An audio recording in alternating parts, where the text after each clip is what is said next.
That's a low bar, man. All right. Okay, ready? Bob Meadows. Okay, Stellafane 2024 took place in Springfield, Vermont, August 1st to the 4th. These are a couple of the entries that did well. And basically you go up Route 91 through Massachusetts and into Vermont. Oh, it was so hopeful with that clear sky, right? Yeah. And exit 7 is the Springfield exit. And this is sort of a landmark in Springfield. This church used to do the barbecue chicken dinner on, Yeah. but they don't do that anymore. Now the vendor does it, and it's a lot more expensive. No, And good, Ethan. I always try to take a picture of this, and my picture didn't come out. I don't know what happened, but I didn't get any picture at all. So Dan took this picture. The clock was a little off. What is it? A little before 2 o'clock. I got there about 3:30. And this is the entrance, Oh, and that's where they check that you're registered. They call this little building the fruit stand. And I was hoping they were going to sell those Hawaiian shirts. Yeah, I know. I was looking for him too. homemade shirts. Oh, after I set up the 25-inch telescope on the observing field, I went to our camping area. Normally we have I can park along the side there with the trailer behind my van. That's my silver van there. And there wasn't quite enough room. So I got the trailer in, then I had to turn around and park nose in. And I sleep in the van. And Thursday night, the Flying spaghetti. food service isn't up yet, so we go out to a steakhouse. And this is our group. There's Carl Nelson, me, Michael Southam, Brian Kennedy, it's Rob. Okay, Phil Harrington, Carl Lancaster, Al. Papson. Okay. Al Papson. He's a local. He lives up in North Haven, and he does crazy amounts of photography. All sorts of interesting stuff. He posts all over Facebook. He really is prolific. And that's Todd Nelson and Dan Wright. And this is our setup. Todd Nelson brings this commercial canopy that's like 10 feet by 20 feet. He had bought it for a wedding, so it's really nice. But we used to just use a tarp with poles and ropes, so this is really nice. Except he leaves early and we lose it. This is Dan and Al and Carl Nelson and Brian Kennedy. This is actually Friday morning. Thursday night was a clear sky. It was the only clear sky we had. And so we had good observing Thursday night, and this is Friday morning. Making coffee. And there's, Dan makes his coffee. And there's Carl Lancaster and Todd Nelson. Number 40. Number. My 40th. Oh, Stellafane. What's wrong here? It's not 50, but you know, hey. This is Phil Harrington's tent. He's got, like belt and suspenders, got a canopy over the tent. And this is the observing field. This is Friday morning, and people are already backing up their telescopes because it's supposed to be no observing on Friday or Saturday. The telescope on the far right is interesting. I took another picture of it. It's an interesting design, very compact and looks lightweight. So this was probably, it does have a sticker on it, so this was entered in a previous competition. Yeah. How big was it, this one? I don't know, probably 18 or 20. And this is looking up the observing field. That's Carl Lancaster's telescope just to the right of center with the blue tarp. And this was a talk on Friday at 11 a.m. about astrophotography failures while imaging solar eclipses. And we all know there are lots of things can go wrong. Today's the anniversary of the eclipse in 2017. I was an Olympian in that event. Everybody has stories. I get that. I think that's tomorrow. Some people leave their lens cap on or forget to take the filter off. All kinds of things. You forget a part or whatever. Batteries are dead. And this is the pavilion where they have the talks. Back in the old days, you used to put up a big tent, and this is much nicer. Well, hell, but that's been there for a good minute. Oh yeah, it's like 10 or 15 years it's been there. Yeah. And this is the food service. The building with the silver roof is where they prepare the food, and then there's a tent over the tables and chairs. And they have a Was pretty. this well attended? I mean, these slides look like there are very few people. Oh, there were probably 600 people. Yeah, but they've had 3,000, 4,000, 5,000 people in a cave. Yeah, they don't over the years. publish the numbers. They used to always say it was like 1,500 or 2,000 people, but they kept saying that when the numbers had gone down. So. Well, I don't attend anymore because I can't leave my wife, but it seems to me in recent years that the number of people coming has been declining. Yeah, they had a lot fewer entries in the competition this year, but I don't know. No watermelons? Tell us. No watermelon. There was a 3D printed telescope, and they have a pretty good menu. They have breakfast items, hamburgers, hot dogs, Italian sausage. And then they have some specials for the evening meal. Those are great gadgets. And they have a concession for T-shirts and hats and other items with the Stellafane logo. And this is a whirly gig. When the propeller turns, the guy's upper body moves back and forth, and his hands move across the top. It's like he's polishing a mirror. I was going to make a video of it, and I switched my camera to video, and the wind stopped. So. Yeah, Murphy was there. Yeah. Yeah. And this is our telescope with the covered up, and we left it out until Saturday afternoon. We took it down, but Friday night we had a lot of rain. And they have talks on Friday. This is at 3 p.m. Friday, observing exoplanets with amateur equipment, how and why.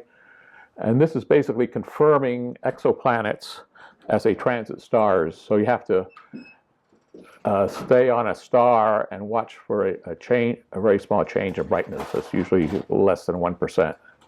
So it sounded pretty difficult. They said to try to keep the star on 1 pixel. I don't know if you can do. I guess with automatic tracking, I guess you can. And then there was a talk about the small smart telescopes and using them to generate science. They have some limitations. A lot of them are only 1 or 2 inch aperture, and none of them have cooling on the chip. But they talked about one of the companies actually sets up projects and helps people do projects and collects data. And this is Wes Harrington. He got there a little later. He owns a house that's near there where he's building an observatory. And this is late Friday afternoon, putting up an additional tarp on the side of the canopy. That's Nate Nelson and his father Todd. That's Nate Nelson? Yeah. Yeah. Doesn't look like him. I wouldn't recognize him. A little waif of a guy now. Looks a lot like his father. He was a kid. And we had 2 kids. Does he? Yeah. What about that second kid? This was a little after 6 p.m. and it was a downpour and wind. This table and chairs used to have a canopy over it, We had 60-mile-an-hour. and that's, you can see it in the trees there. Our canopy was anchored down, so ours didn't blow away. We were all standing underneath it, holding it down. Oh. Okay, I was down in the food tent when this happened. Then during the night we had some showers. So that thing comes tumbling down the hill. This girl comes chasing after it, and it was headed for Carl Nelson's tent right there. Oh. Carl was in it. Oh. Right? And so, and And so she didn't have anything to do with that tarp, but I said, just push it off into the woods so it stops blowing around. And so she did, but one of the legs got broken on it anyway, so it was toast. Yeah, it was a gusty little. Okay. Friday night, they have what they used to call tent talks, but now they have a building. And anybody who wants to can give a 10-minute talk on any astronomy subject. And this is one of them. This was a person who used a radio telescope to observe the eclipse. And he got a curve, so you can see that it goes down and then it gets level, and that's totality, then starts going back up again.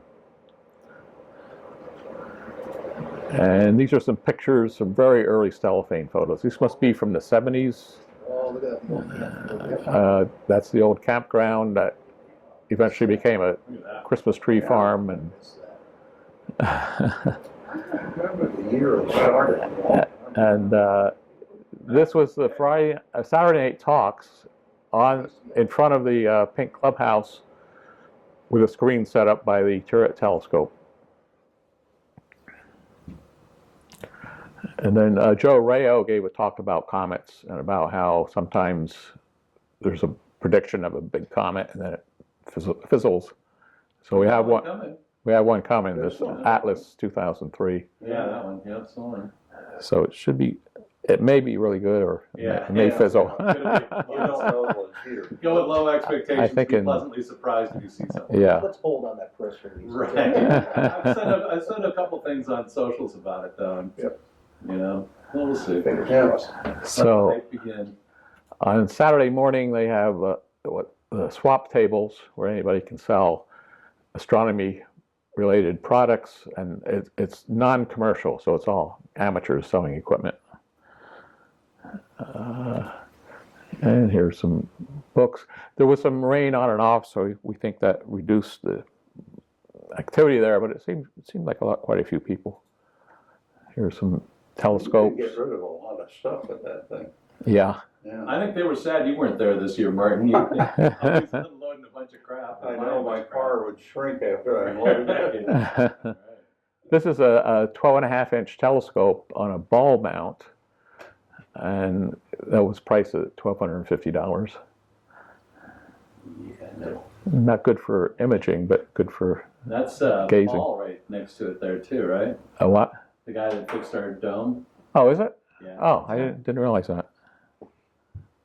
It does look like him. And this guy had a lot of tripods and telescopes. There's a small black tripod just behind that bin, and I actually bought that one for $20. Oh, hmm. And this is on the way over to the Pink Clubhouse and where they held the competition. And this is by the entrance, and they have a pink toilet there. I'm not sure why, but it's unusual. That was worthy of a slide. We've never seen a pink one at the. And this is the road over to the Breezy Hill, which is the Pink Clubhouse. And here is Phil Harrington, Brian Kennedy, Michael Southam, and Joe Pascione. And as we arrive, you usually see a lot of telescopes, but most of the telescopes were in a tent on the other side of the clubhouse. Some of the bigger ones were out in the open because it looked like it could rain. This one is a 20-inch f6.4, so it's probably about the same length as our 25, and a Dobsonian, and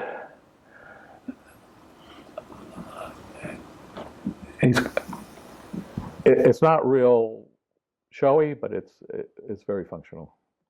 Is that like a Dr. Pepper can or something that's going on up there in the Oh, covering the eyepiece of the finder scope or whatever that is. Oh, it It looks like Pringles. Yeah, right. It's a Pringle can.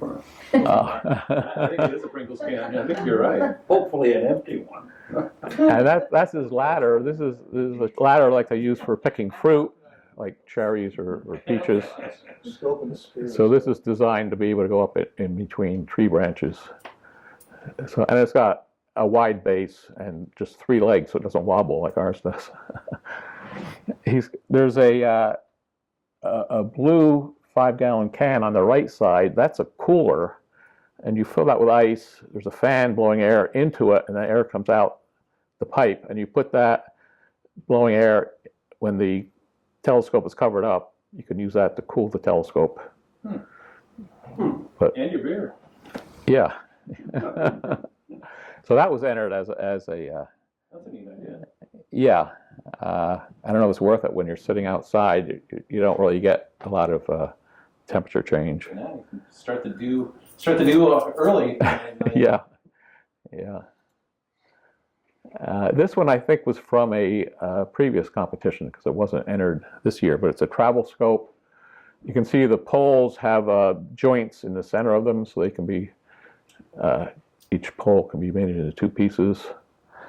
And this is the front of it with a curved spider.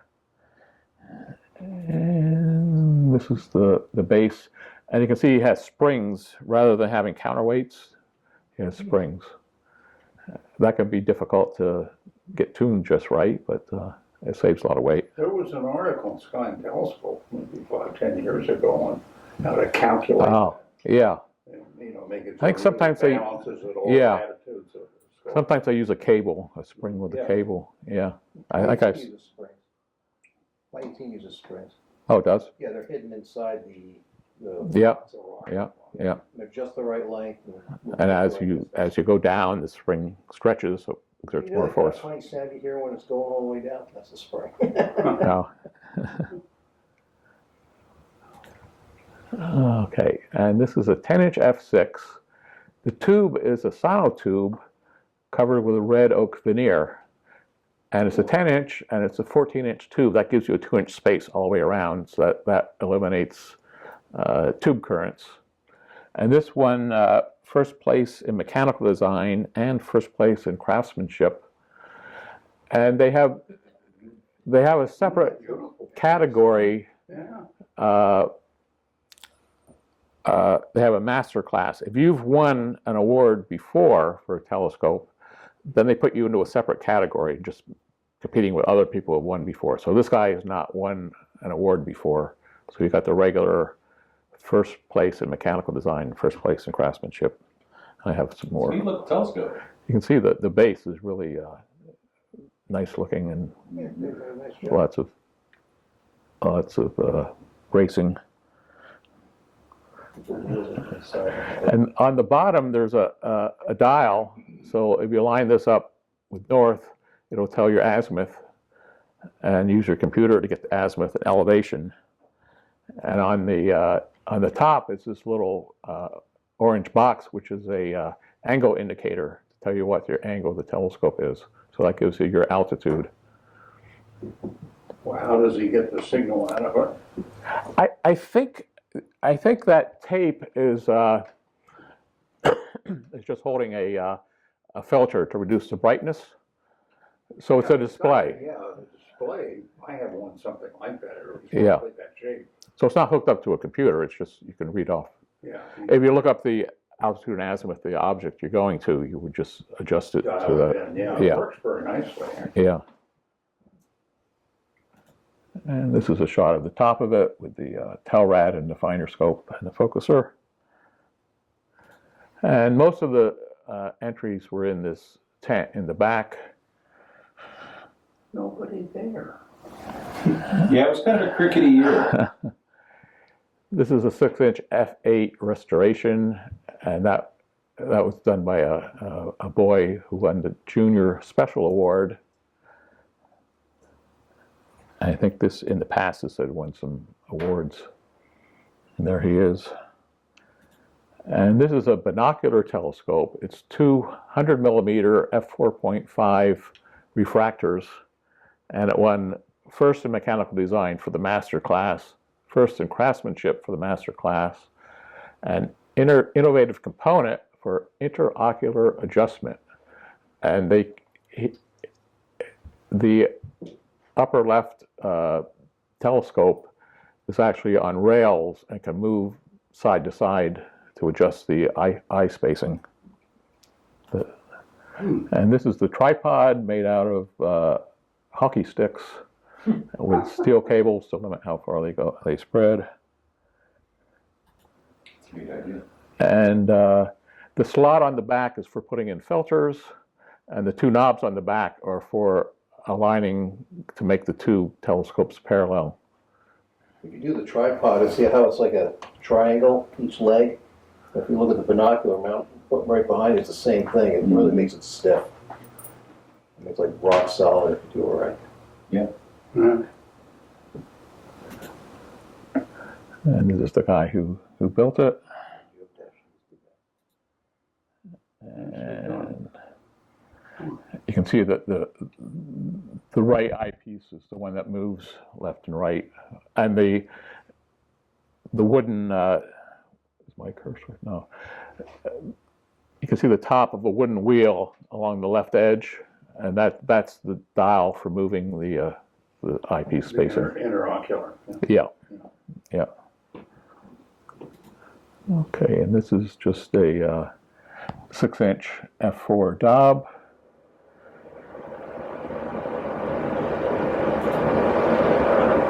This guy had won several years ago. He designed this telescope that's very unusual optics with lenses and mirrors, and I think he's a physics professor. And what he's entering now is a imaging system to reduce the hardware complexity. It incorporates a camera and a computer and memory storage and autofocusing and several other things. And this is, you can see the telescope on the left has a lot of wires, and his on the right basically has a USB cable and a power cable. And this is the device that gets mounted inside the back of the telescope. And there's Michael Southam looking through it. I took most of these pictures, but I think 8 or 9 of them were from Dan Wright. This is one of Dan's pictures. Well, what is the optical system? Is it basically a Matsudo or Cassegrain?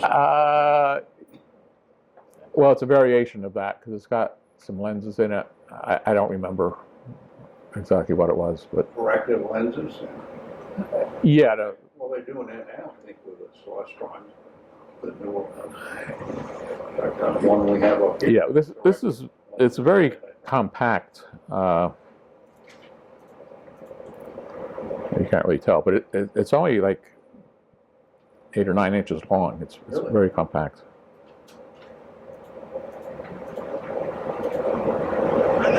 I played with that one for a while. I like that little scope. Yeah, this is a little Newtonian scope, just metal bars welded together, and it's a 2-inch mirror, an f7.4 20 power, and this won an award for mechanical design 2nd place and craftsmanship 2nd place. He said it was his backpack telescope.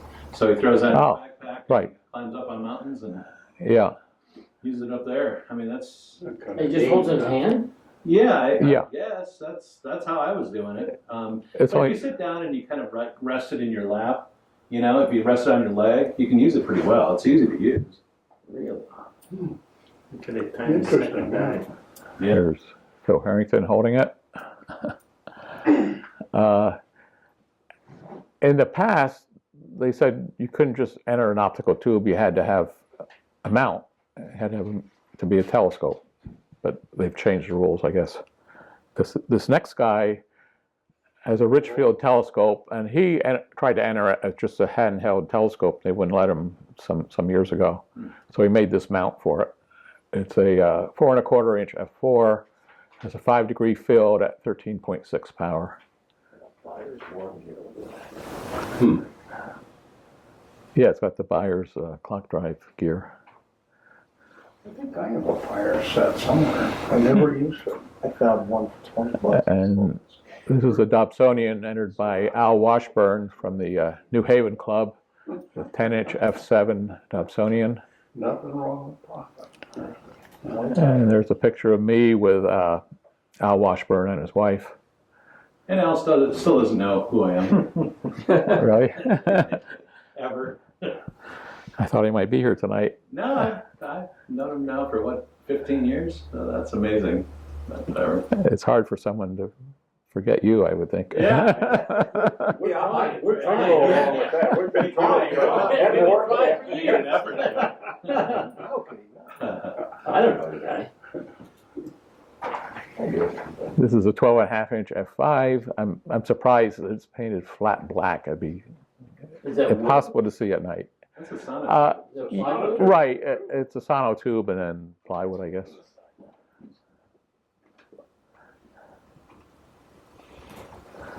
And this is the one that was 3D printed. It's a 4.5-inch f5, and it's got aluminum tubes, but all the other parts are 3D printed, well, except for the mirrors and screws. And it's even got a helical focuser, which the big purple wheel is for focusing, and it's got a holder for a cell phone camera. Oh, yeah. Oh, yeah. Boy, that's clever. Yeah. Yeah. One thing it doesn't have is an azimuth bearing. To turn it in azimuth, you have to pick up the whole telescope and turn it, which I. It looks like it weighs nothing. It looks like it's very lightweight. Oh yeah, it's very light. It's all plastic and aluminum. Yeah, Pop it on Lazy Susan and you're home free. yeah. You need some kind of a base. So this is a 10-inch f4.7. This one, second place mechanical design in the master class, and second place for craftsman in the master class. They didn't give any third place prizes this year. There just weren't enough entries.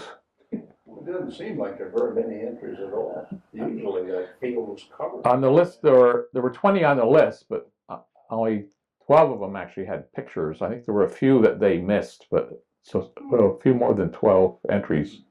I think six of them won awards.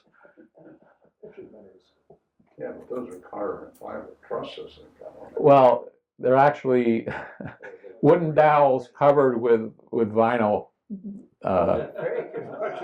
Yeah, it looks like carbon fiber, but they're wooden dowels covered with black vinyl, peel and stick. But you can see under the base there's a one of these equatorial mounts. So so it will actually track the sky for I guess about an hour before you have to reset it. And that's pretty tricky to build. You have to be really careful with your angles. Yeah, that's not easy to make that. Yeah. Because there's a bearing on the far side that's at an angle pointing at the North Star, and then that arc on the bottom has to be concentric with the axis.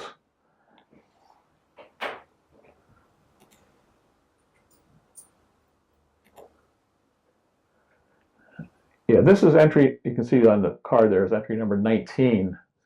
And this one, it doesn't look like they judged it.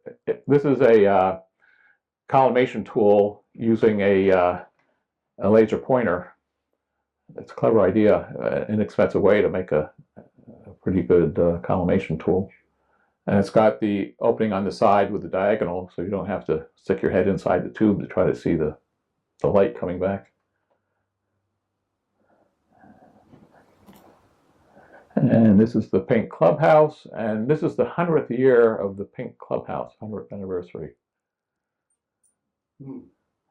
And these are the guys in front. That's Joe Pacione, Bill Harrington, Brian Kennedy, and Carl Lancaster. And Rob is in the back. Yeah. And someone took a picture of me. Bill took that one. Who did? Bill Harrington. Oh, okay. I couldn't remember who took it. I don't know about the hat, Bob. You need it there. Maybe I can talk to you about that. Right after the week.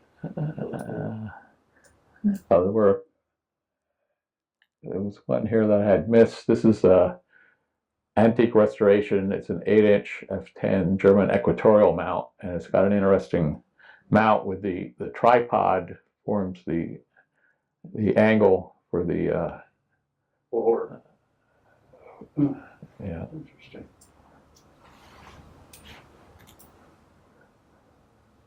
Looks like that mount would get in your way, standing there. Oh, oh. Pretty though. Yeah, it's hard to say. Guess you have to be careful of it. And this is a dog. There were a few dogs there. And this is there's a black bulldog under there at the bottom. Are they looking at anything? Is that a real dog or is it just painted over wood? That was a real dog. Phil Harrington gave a talk on binoculars called Two Eyes Are Better Than One. This was Saturday at 2 p.m. And this was interesting. This was my favorite talk. This was on the restoration of an 1895 12.5-inch Warner and Swayze telescope refractor. And it was originally installed at Ohio State University, and then it got moved to a different observatory in Ohio. And he's in the process of restoring it to go to an observatory in Brooklyn. Brooklyn, yeah. That's where the people are.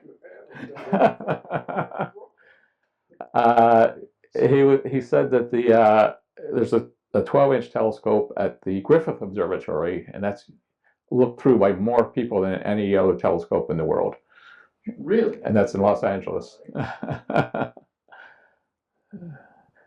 So they hired him to restore it. And there was a lot of rust. He took every part and restored every single part to make it look like new. And the thread used odd. This was before standardized threads, I guess, because there were 3 16th-inch, 24 thread per inch threads. That's fine. 3/8. Well, 3 16ths, so it's smaller than a quarter inch. It might be like a number 8 or number 10 or. Yeah, but I was talking about the threads per inch. Yeah, and quarter 22. That's now they have quarter 20, and I don't know what the fine one is, like 28 or something. And this is the worm gear. Yeah,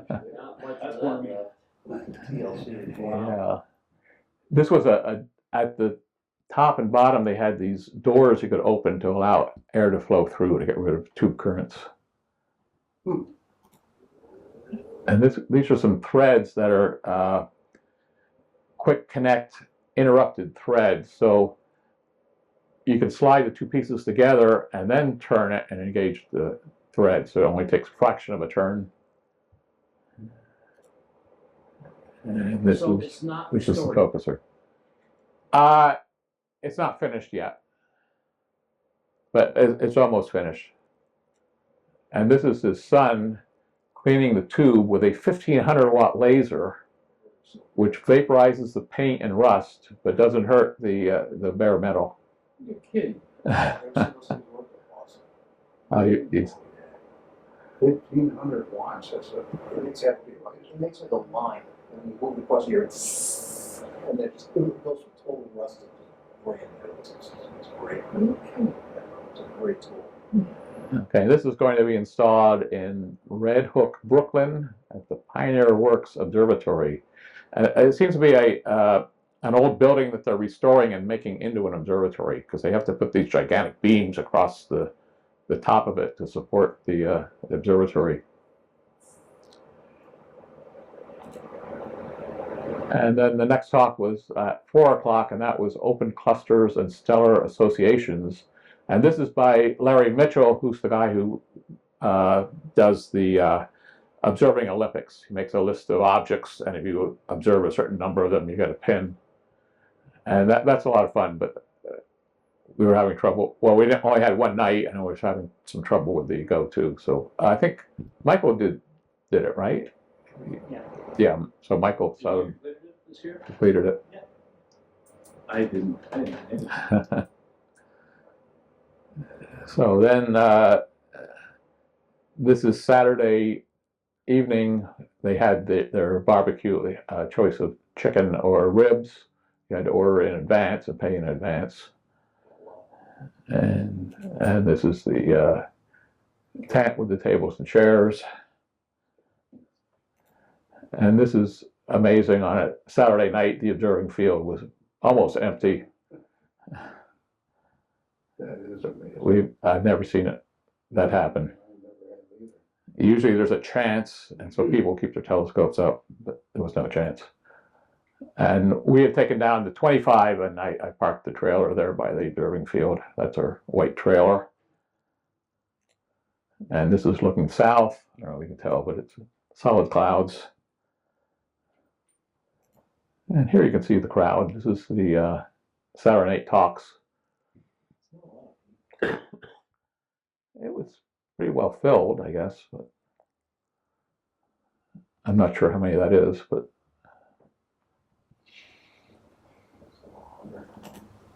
so, and this is the logo from last year for the 100-year anniversary of the Springfield telescope makers, founded in 1923. And this year we have the 100th anniversary of the Pink Clubhouse. You can see on the old black and white picture there are wooden panels hinged above the windows, which I guess they lower down to block the light from the inside. And this was the keynote speaker from Stellafane to Shaping the Webb Mirrors by Tony Hall. He worked on the manufacture of the mirrors for the Webb telescope. And I don't have many pictures, but this is the testing lab, and they had to have, the mirrors are made of beryllium, and so they had to take all kinds of precautions because the beryllium is highly toxic. So when you grind it, when you polish it, you get very fine beryllium particles. And they had a lot of mirrors to make, so they had multiple polishing stations. And that's okay. That's all. This is the Connecticut Star Party is coming up in 2.5 weeks, September 6th through the 8th in Goshen, Connecticut. And next year's Stellafane is July 24th through the 27th, so it's a little bit earlier. Mm-hmm. Any questions?